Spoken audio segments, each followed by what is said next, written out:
Hi everyone, and welcome to this month's Smoking Cessation Professionals webinar. Excuse my tardiness there for not updating that slide to May. So today we've got the privilege of Angela Ratsch will be joining us for this month's webinar. And it's a very monumental day today with World No Tobacco Day. First of all, though, I'd like to acknowledge, complete the acknowledgement of country. The Australasian Professional Society on Alcohol and Other Drugs respectfully acknowledges the traditional owners of the land on which we and our events are located. We pay our respects to all elders past, present and future, and acknowledge Aboriginal and Torres Strait Islander people who may be joining us today. And just the usual disclaimer for the webinar series, the views expressed within this webinar are the presenter's own and not necessarily the views and opinions of APSAD. The Society does not accept responsibility for any information, research, recommendation or advice contained herein. So as I said earlier, welcome today to a very monumental day on our calendar, World No Tobacco Day. So it's an important reminder to us all to note the devastating effects of tobacco, the concerning business practices of tobacco companies and what we are all trying to achieve and to protect health for those present and for future generations. This year's theme is tobacco's threat to our environment, and it's a stark reminder of the damage throughout the life cycle that tobacco products have on our planet. The harmful impact of the tobacco industry and the environment is vast and growing. It continues to add unnecessary pressure to our planet's already scarce resources and fragile ecosystems. So it's with great pleasure today that we have Angela Ratsch. So Angela is a registered nurse and midwife who worked in Central Australia for about 25 years. During that time, Angela recognised the gap in knowledge related to the use of Australian wild plants containing nicotine that are utilised by Aboriginal populations for their nicotine content. Angela undertook doctoral studies with UQ to consider the effect of chewing tobacco on pregnancy outcomes. A derivative PhD in the UQ School of Pharmacy was linked into Angela's work, which examined the nicotine content of all Australian plants containing nicotine. Angela received a Queensland Health Research Fellowship for her previous research and is currently the recipient of a Queensland Clinical Research Fellowship for her research with Fraser Coast Aboriginal families focused on the broader use of tobacco and nicotine in pregnancy. And I'd also welcome the co-chair of the APSAD group, Dipali Gupta, who will also be joining on the panel at the end of Angela's presentation. So that's it for me in terms of the formal introduction. So I'll now pass you on to Angela to share her slides.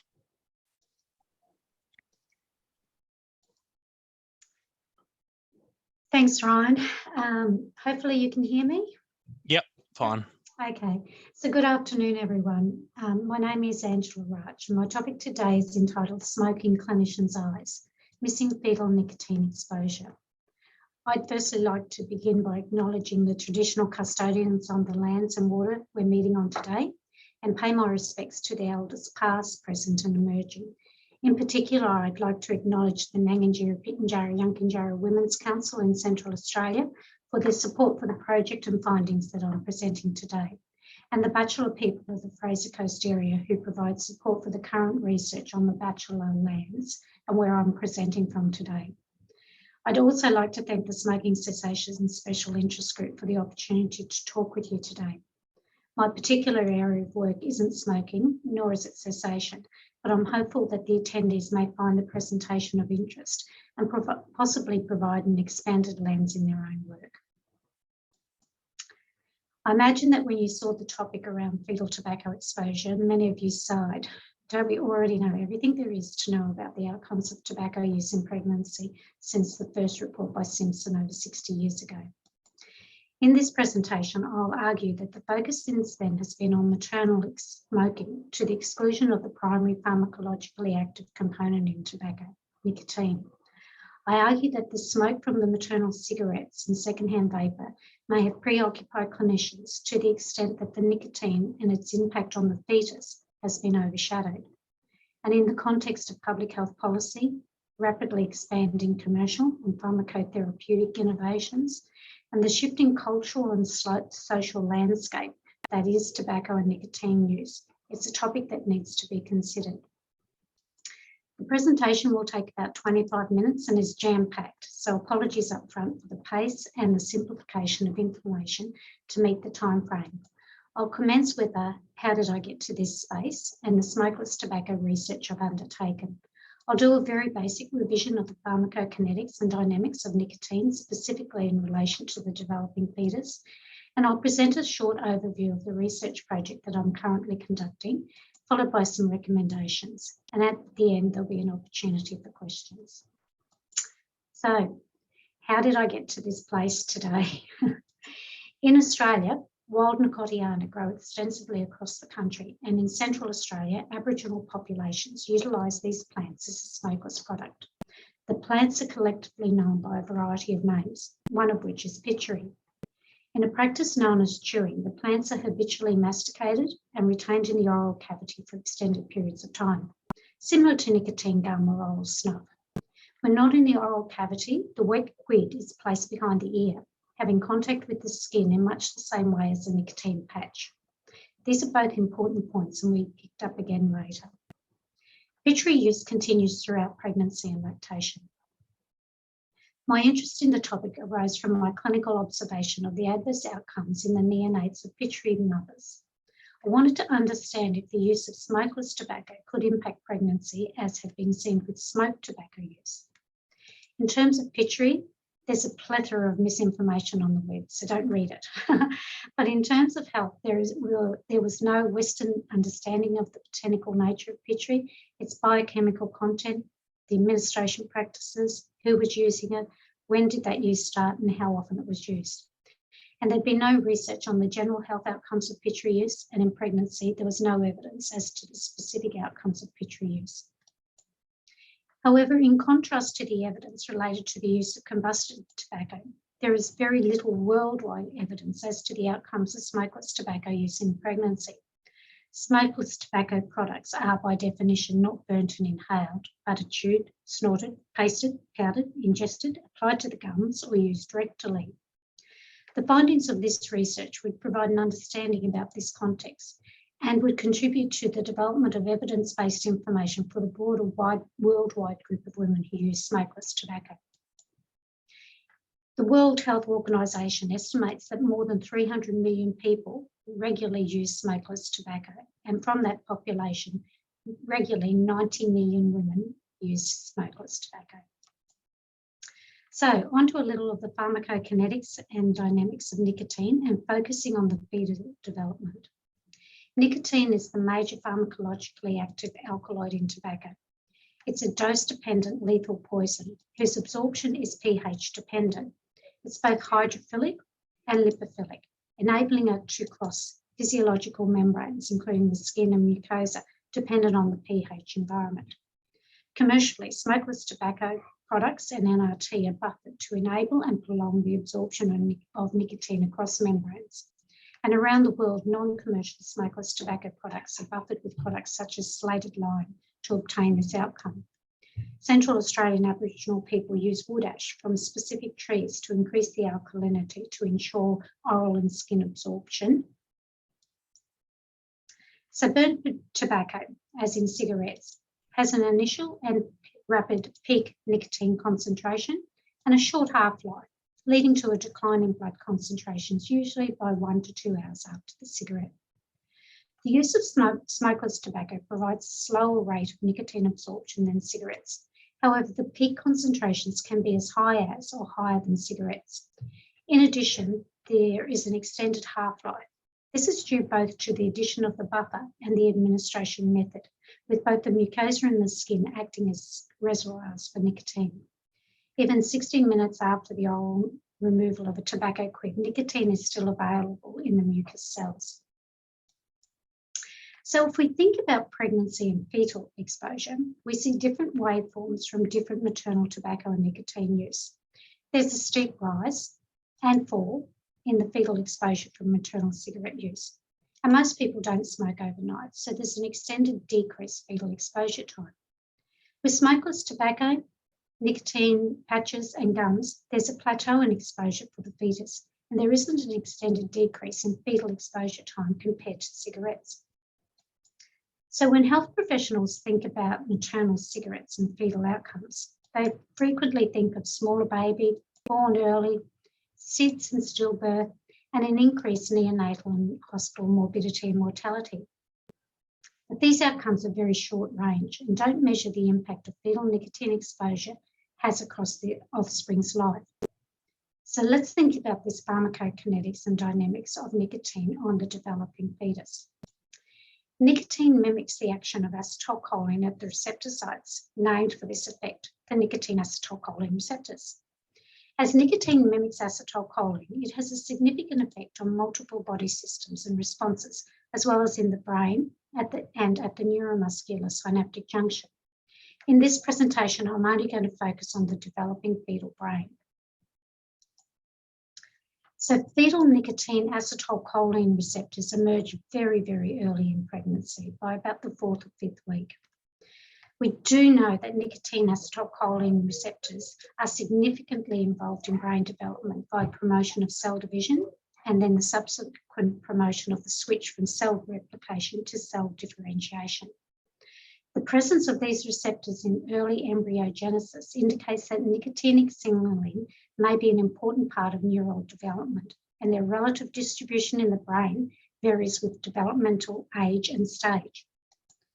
What we know is that during developmental windows, nicotine acetylcholine receptors are transiently upregulated in those neural structures that are undergoing major phases of differentiation and synaptogenesis. This flux on and off continues throughout early childhood into adolescence, and with the frontal lobe still developing in early adulthood. What is happening in the normal situation is that when a cholinergic neuron makes contact with the target cell, acetylcholine flows. By depolarizing the target cell, the neuron is telling the cell to stop dividing and instead start to specialize, to differentiate. Once it stops dividing, it can't divide again. It's been lost forever and can't replace. Maternal nicotine exposure triggers a range of responses in that fetus, albeit in an immature physiology. If this nicotine acetylcholine receptor stimulation happens at an immature receptor synapse, it innervates the cell, which stops dividing and starts sending out axons to find a target. But this is happening at the incorrect time, before there are sufficient cells and sufficient mature target cells. Axons get lost or innervate incorrect cells or don't make connections at all. Thus, the fetus ends up with 2 types of brain damage. The first, where there's missing neurons because the cells have been prematurely innervated and stopped dividing. And the second is the functional damage. It's important to note that this fetal brain damage occurs at a lower nicotine exposure than that which is associated with intrauterine growth retardation. This physiological impact of fetal nicotine exposure assists in understanding the link between maternal cigarette use and SIDS, and also the increased risk of learning difficulties, behavioural challenges, and cognitive impairment in the children exposed in utero to maternal smoking. So, back to the Pitchery research and the findings related to this presentation. The study recruited 73 Central Australian Aboriginal women with singleton pregnancies over 28 weeks gestation and who were planning on birthing at the Alice Springs Hospital. Participants self-reported their tobacco and nicotine use, and dual use was excluded. This research project has several aims, and there is a large number of results from the study, and it's not possible to consider them today. So I'm just going to focus on the biochemical aim, which was to establish the concentration of tobacco and nicotine and its metabolites in a range of maternal and neonatal biological samples based on the different maternal tobacco exposure.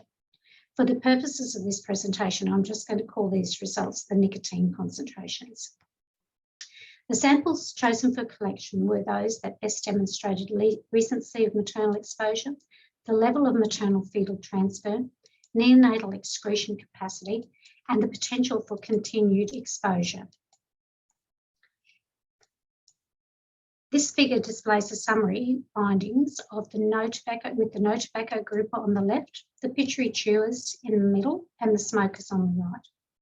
The results demonstrate that overall the chewers had higher nicotine concentration than the smokers.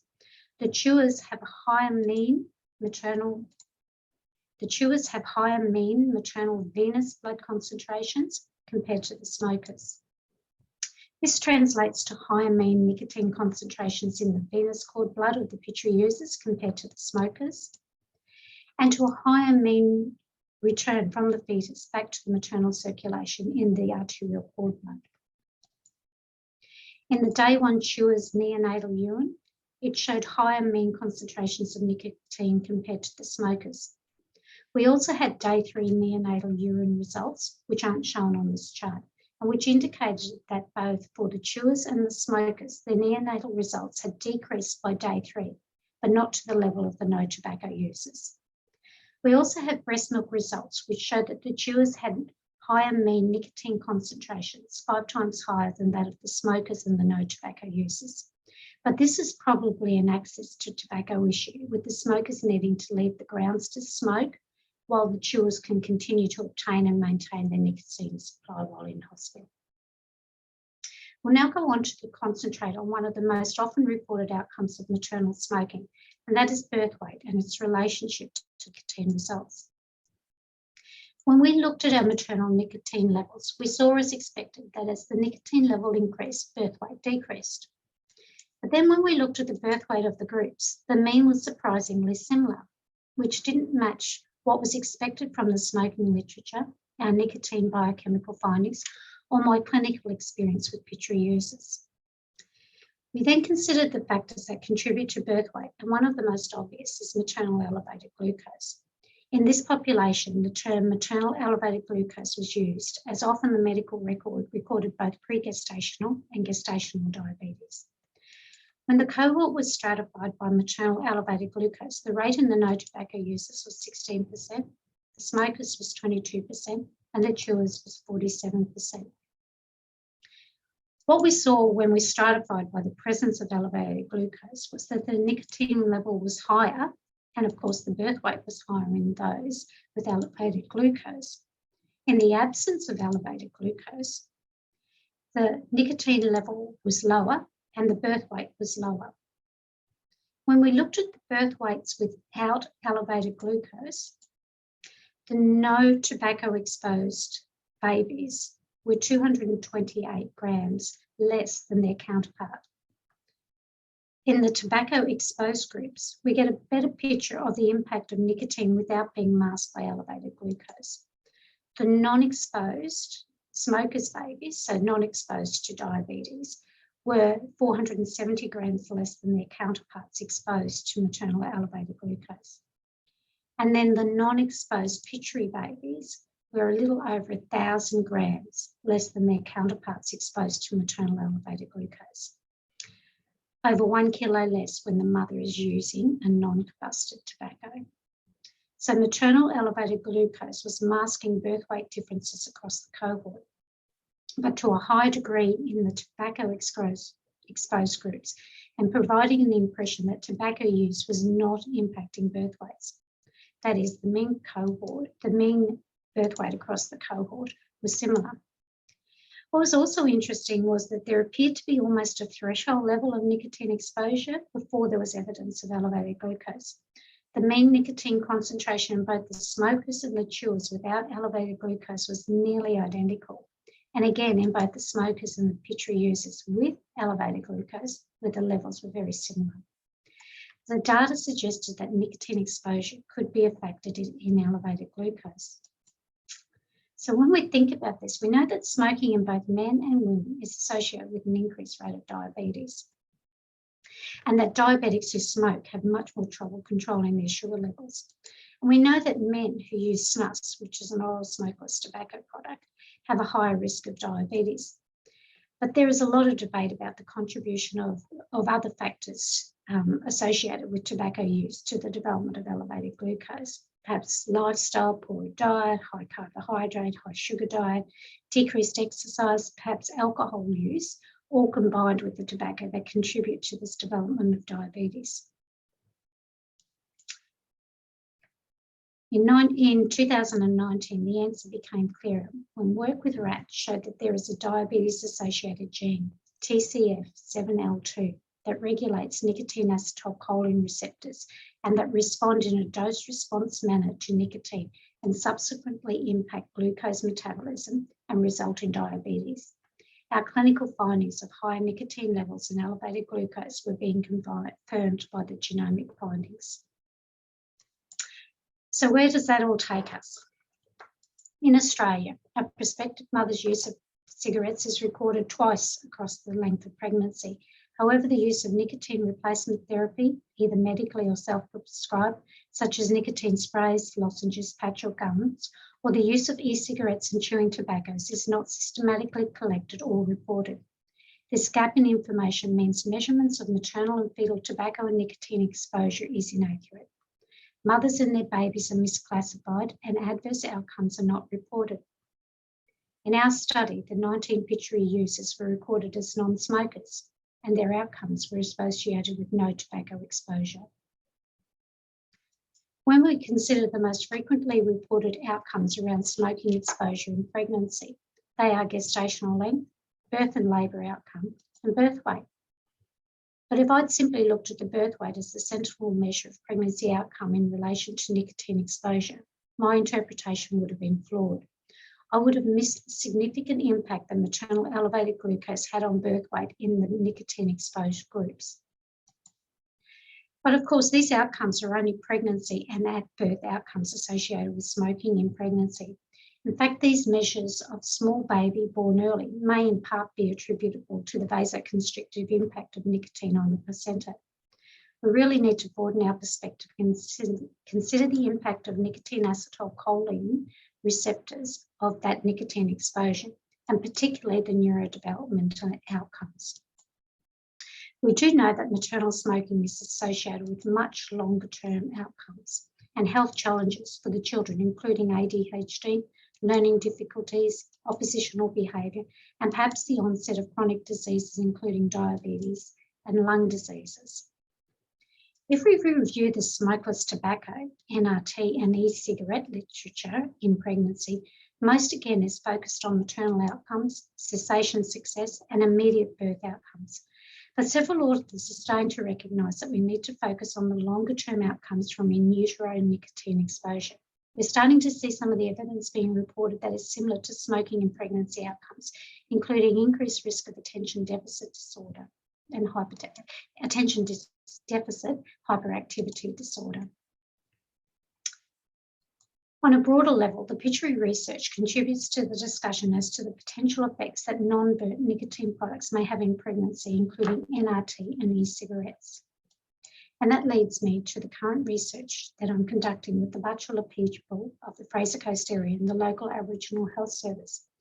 We're undertaking a broad tobacco and nicotine assessment each antenatal visit and throughout pregnancy, and collecting different measures of nicotine exposure, including saliva, point of care, cotinine tests.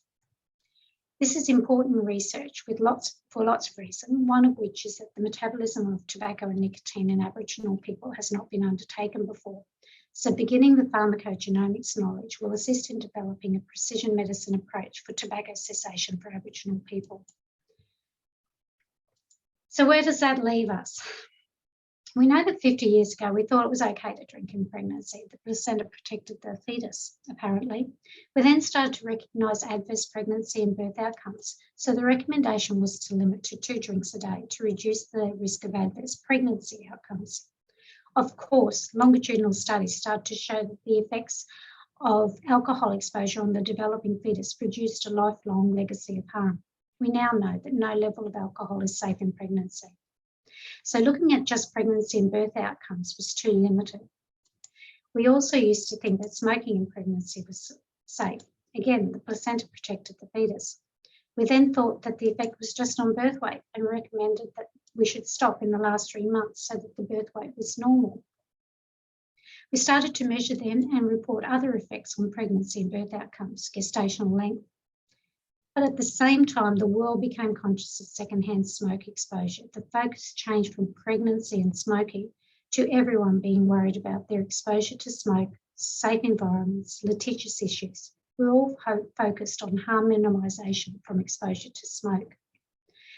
So ways to deliver nicotine without smoke vapour were developed. We've even recognised that the vapour from the cannabis and e-cigarettes is harmful. The smoke is visible, distracting, concerning, and we all want to avoid it.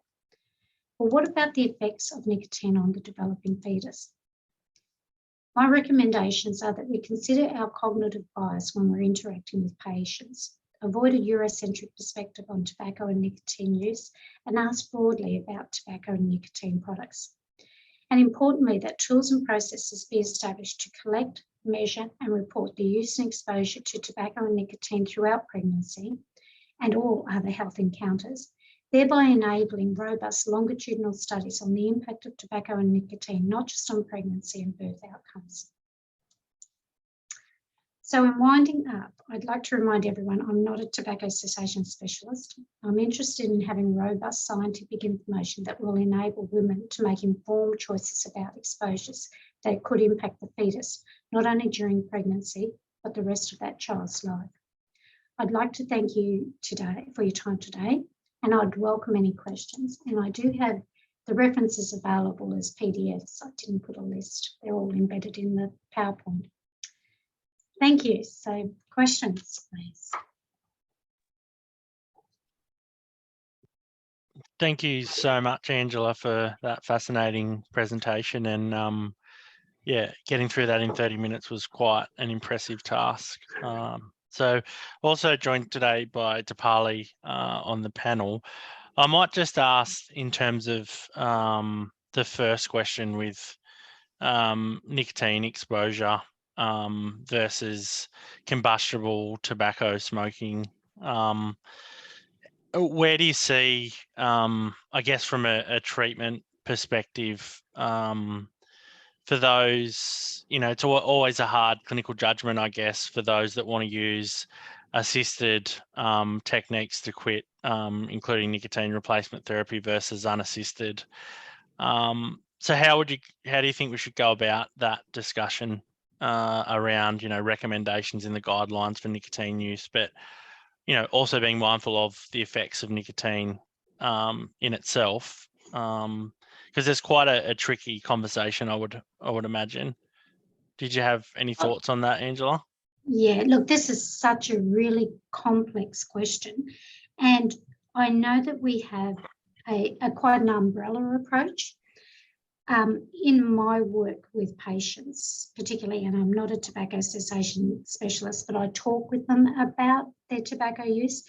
And what I try to do is recommend strategies that work for them. Of course, if it's the cravings that they need, well, let's work out how best can we meet those cravings. And that might be a quick mist, rather than using a longer exposure product such as a patch or a gum.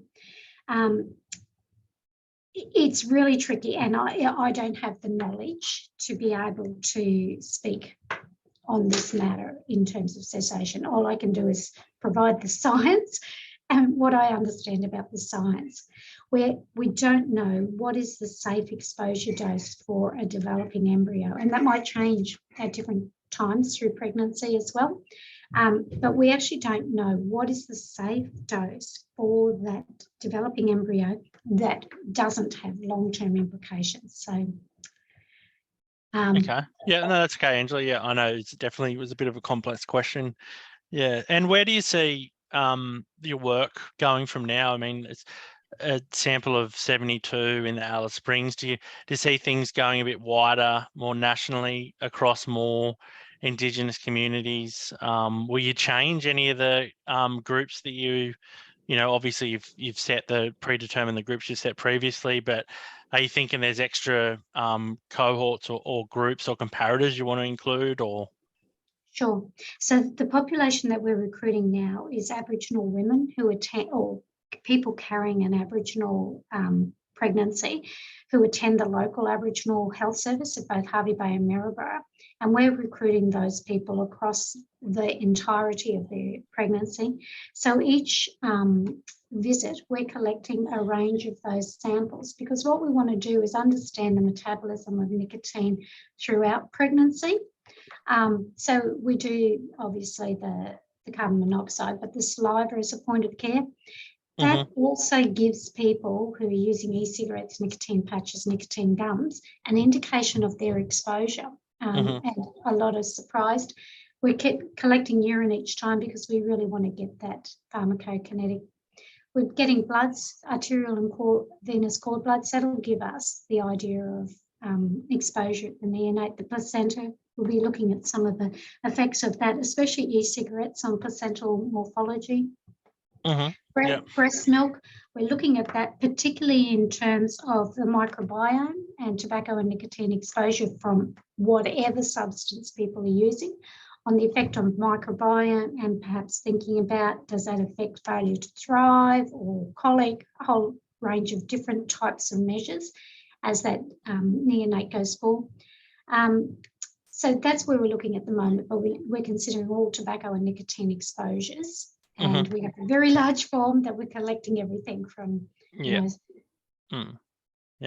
I could imagine too, with the cohort in particular, with the stigma associated with smoking during pregnancy.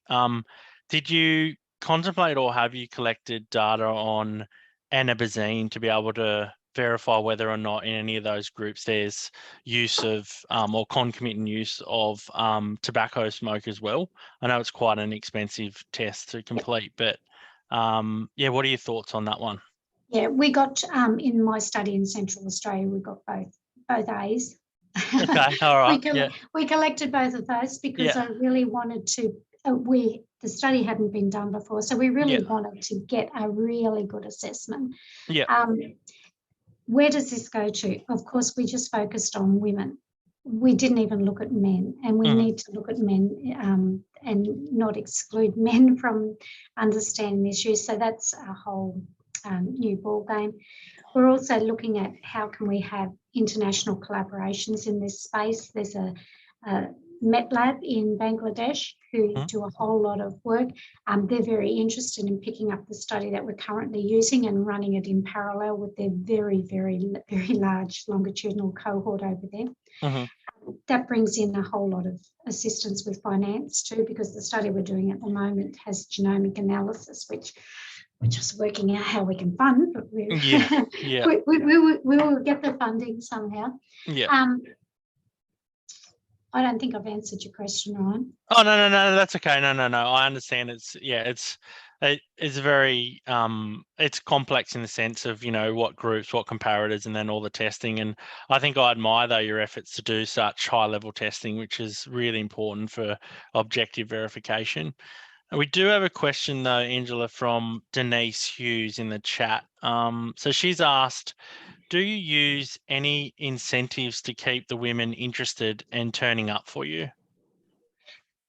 No, we had hoped that we'd get funding. We were unsuccessful with the latest MRFF. We had hoped that we would get funding out of that to encourage women, but we haven't, and that actually hasn't been an issue. We just opened enrolment for the bachelor program 2 weeks ago, and we've already got 3 participants. And another one that I should have been enrolling today, but I'm speaking with you. Word of mouth is a great tool, and we really try to really engage with the women and their families. We know the names of the kids, and we know their husbands' names and where they work, and it becomes a social engagement to come and see me. Yeah, okay, great. Yeah. And then also, by the way, Denise has said, great presentation, amazing, well done. And that takes a lot of work. So very admirable efforts there, Angela. And on that note about the amount of work that goes into, in particular, the regional rural setting and working alongside Indigenous communities, building great relationships. Did you have any ideas and thoughts on what you learnt related to implementation strategies, what went well, and what the future might look like? We often reflect on methodology and how we went about things, but any tips or tricks for us on the call? You need to be patient, and you need to understand the people and their perspective. So in Central Australia, when I was speaking with the Yankunytjatjara Women's Council about this, that what I was saying was completely confronting, that this product that they call pitchery might be tobacco, because the women completely knew that you shouldn't smoke in pregnancy. And they were saying, we don't use tobacco, we don't, none of us do. So they could not reconcile that the product that they were chewing was tobacco. So that's why we ended up having to do a derivative PhD. We got samples from all the communities. We got samples from a whole lot of people to grow and to be able to demonstrate that that product was actually tobacco, because they don't burn it. It's green. It's not burnt. They don't smoke it. It's a chewed product. It just made no sense. And once they recognised that it was tobacco, they were really, really, really confronted, because what I was saying was that perhaps their use of this had created harm in their children. So this was a really confronting question for them. So we came to a place where I said, I won't be saying for any of you older ladies to stop chewing, but we need to understand what does it do for your grandchildren. So once we worked out a space that was comfortable for us, we all then proceeded. But that took probably nearly 5 years to get to that space where the research could commence. Yeah. Okay. Great. Yeah. And then was there any particular issues around the measurement or how you quantify use and patterns of use and how you ask those questions? I'd imagine it's not quite as simple as, the standard questions we might ask in smoking. Yep. How many, do you smoke? Are you a current smoker? How many cigarettes per day? Yep. When's your first cigarette? Completely different shift here. So how did you grapple with that, Angela? And I'd imagine there would have been a lot of meetings and conversations. Yep. So, we started off making a very Eurocentric mistake by asking participants, do you chew tobacco? And everyone's going, no. And they've got a quid in their mouth. And that's why you'll see in some of our results, because we've reported them by how the participant said what their tobacco exposure was. They were saying, no, they didn't chew tobacco because they didn't recognise that pitchery was actually a tobacco plant. That's why we got really high results here. Mm-hmm. But we reported it because the national data set, the perinatal data set, reports what do the women say. So we changed that question to, do you use mingle or pitchery? Mm-hmm. We only enroll people after 28 weeks pregnancy. And people will say, well, you should have enrolled them earlier, but often some of these participants were living more than 1,000 kilometres away from the hospital. So they might have one antenatal visit in pregnancy, and that might be very, very close to birth. Mm-hmm. So fetal losses or early births before 28 weeks aren't part of this group at all. And how did we ask? So it was simply with the pitchery users, it's quite easy to see if you're using. And once we changed the word to mingle or pitchery, then with the smoking tobacco users, the availability of cigarettes is very much based on what finances have you got available. So someone mightn't smoke for a whole week because they haven't got any money to be able to afford them, or they're living in a community where they can't buy cigarettes. So they mightn't have a smoke for a week, and then they'll have a packet as soon as they come into town. So the tools that we use in a normal type of setting weren't applicable, like asking, when do you have your first cigarette? Well, the person can't get smokes for a week. Then those sort of factors didn't take into account. So we devised a different tool that asked, do you smoke? Do you use pitchery? We asked, when did people start chewing? And then for Central Australian people, this is a part of a rites of passage. People chew. So the women are pregnant, they're chewing the whole way through pregnancy to help sedate the baby, or if your baby's crying, you give them a little squeeze of Mingulpa, helps that baby sleep. By the time the kids are 2-3 years old, they're stealing a bit of Mingulpa from Nana's mouth. And by the time they're 5, they're chewing themselves. So by the time they joined my group, as 18, they were entrenched chewers, and with that resultant rate of diabetes as well. I'm just trying to get back So interesting point there, Angela. So did you have data on the collection of sort of mean age of onset of use? So first started use was that a mean age of 5? Was it for the? Yeah. Most people just said little girl when I was a little girl. Okay. Yeah. Little girl. So that was the norm. And then what we did was we actually did work with the senior women, the Nangajira Pitjantjatjara Women's Council. Oh, not that one. There's another one. There's another paper. Where this one here, the Pitri Learning Circle. So we worked with people who were nominated by the community, one from Nangajira, one from Pitjantjatjara, one from Yankunytjatjara, because it was too hard to have everyone's views in. So consensus was we would come to that and they would tell us what the practices were in their community. Yeah. And so basically 5 was the age when most people were chewing themselves. But that was, but they'd had a lot of exposure before that. And I imagine this work, it sounds like from what you were saying around the awareness and building that around use, did this project lead to sort of any awareness programs or wider dissemination of strategies to help with information in the communities? Sure. So a white European person going into an Aboriginal community saying don't chew or don't smoke, it just doesn't work. It's just, humbug.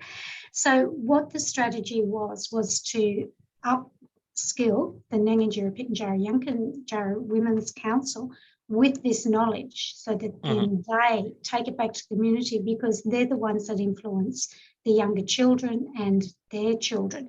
I can't influence those people and, it's not feasible. It's not possible. We don't have credibility. But the MPY Women's Group, that is their mission now, is to take this information back and they talk to the women. So what they do is they say, if you're pregnant, no mingulpa through pregnancy. So we've got to that point, which is fantastic. Okay, great. All right. Well, thank you so much, Angela. I've looked at the Q&As. I think Denise has sung high praises. We've got another comment there. Wonderful presentation.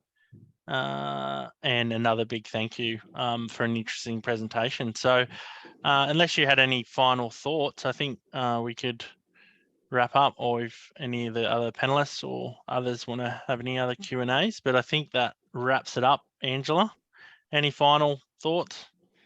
Thank you, Angela. That was amazing. Thank you for a lovely presentation. This is Dipali here. That was great. Thanks, Dipali. Well done for the great work. Thanks for the opportunity. And as I said, I'm a smokeless tobacco queen. I'm not a smoking queen. So if you need to know anything about smokeless tobacco, I'm very happy to talk with people about that. That is something I do understand very, very well. All right, great. All right, well, that concludes, I think, today's webinar. Thanks again, Angela, for a very riveting and thought-provoking presentation. On behalf of the APSAD Special Interest Group and all of its members, I'd like to thank you so much for taking time out of your busy schedule to tell us about all your great work that you're doing. So thank you so much. So wishing everyone a lovely rest of the week and look forward to catching you at next month's webinar. Thanks so much. Thank you.